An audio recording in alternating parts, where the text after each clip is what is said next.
네, 불길이 크지 않았는데도 인명피해가 컸습니다. 현장에서 이가혁 기자가 취재하고 있습니다. 이가혁 기자, 지금 현장은 어느 정도 정리가 됐습니까? 네, 제 뒤로 불이 난 4층 상가 건물이 보이실 겁니다. 유리창이 깨져 있습니다. 연기가 가득 찼을 때 유리를 깨고 구조대원들이 굴절 사다리를 통해서 안에 있는 사람을 한 명씩 밖으로 구조해냈던 그 흔적이 아직 이렇게 남아 있습니다. 오후 3시에 현장 감식이 시작돼서 오후 5시에 끝났습니다. 하루 종일 통제됐던 이 건물 앞 도로는 지금은 차가 원활하게 완전히 통행하고 있습니다. 불이 완전히 꺼진 지 8시간이 지났지만 지금도 조금씩 탄 냄새는 느껴지고 있습니다. 네, 큰 불길은 40분 만에 잡혔습니다. 아주 큰 화재라고 보기가 어렵죠. 그런데 사망자가 5명이나 나온 이유는 뭡니까?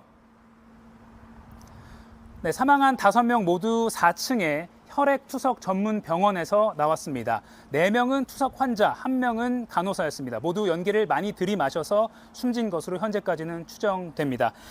불이 밑에 있는 병원 밑에 3층의 스크린 골프장에서 나서 연기가 위쪽에 병원으로 많이 찼습니다. 그러면 연기를 뚫고서라도 1층으로 계단을 통해서 빨리 탈출하거나 아니면 아까 보여드린 이 깨진 유리창 쪽 있는 쪽으로 탈출을 해서 바깥으로 대피를 기다렸어야 하지만 그러지 못한 경우가 많았습니다. 왜냐하면 거동이 불편한 환자들이 많았기 때문입니다. 투석 환자의 경우에는 거동이 불편한 경우가 많은데 특히 이번에 사망한 사람들도 다리 절단 환자이거나 또 허리 디스크 환자인 경우가 있었습니다.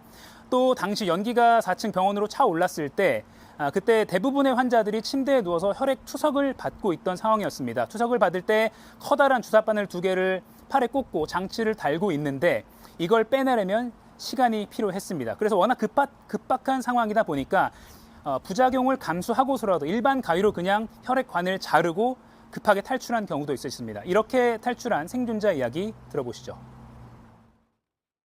언제 이거 빼고 저거 해? 나는 인체가 급해 죽겠는데. 그냥 가위 자르고 내 옆에 아줌마 둘이 같이 있던데 자르고 같이 나와가지고. 네, 이 불이 난 병원 아래층의 스크린 골프장은 스프링클러 의무 설치 대상은 아닙니다만 만약 설치가 돼 있었다면 불이 좀 빨리 꺼져서 위층으로 연기가 많이 올라오지 않았을 것이라는 뒤늦은 후에 섞인 분석도 나오기도 했습니다. 이런 일 또 발생하지 말란 법이 없습니다. 거동이 불편한 환자가 많이 모인 곳, 또 노인이 많이 모인 곳, 병원 이런 곳에서 연기가 차거나 또 불이 났을 때 피해를 최소화할 수 있는 방안이 필요하다 이런 지적 또 한 번 나오게 됐습니다. 네, 조금 전에 생존자의 얘기도 들어봤는데 그곳에서 혈액 투석을 받아온 환자들 걱정인데 어떻게 됩니까?